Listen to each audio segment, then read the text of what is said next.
DJ Kanchan Ibrahimpur Sohan Kanchan Ibrahimpur.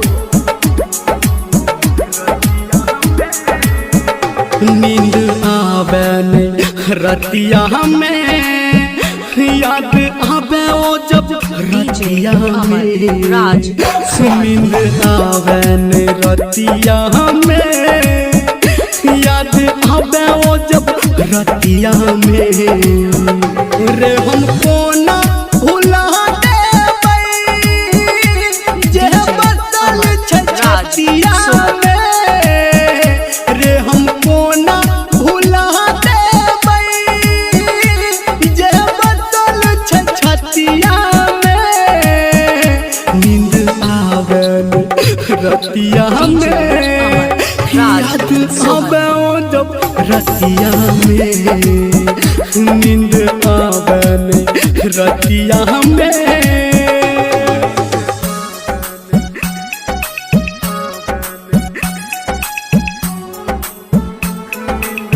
DJ Amar राज Kanchan Ibrahimpur Kanchan Ibrahimpur.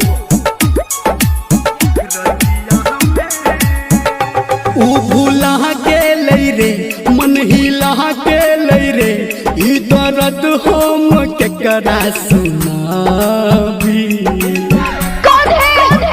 DJ Amar राज ऊ सोहन भूला गेलै रे मन हिला गेलै रे ई दर्द हम केकरा सुनाबी। हम मानै छियै ओकरा रे जे नहि रहै किस्मतिया में हम मानै छियै ओकरा रे जे नहि रहै किस्मतिया में नींद आवे रतिया में याद आवे ओ जब रतिया में नींद आवे रतिया में।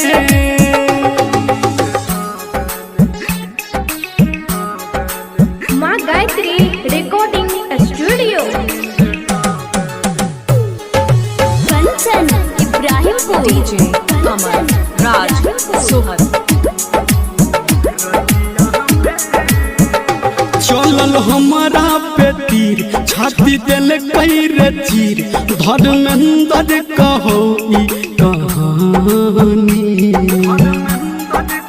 डीजे अमर राज सोहन चलल हमारा पे तीर छाती दिल पैर चीर निर्मलिया कहो ई कहानी। अब कर तू पैया भगवान हम चलम केकरा बतिया में। अब कर तू पैया भगवान हम चलम केकरा बतिया में नींद आवे रतिया में याद आवे ओ जब रतिया में नींद आवे रतिया में।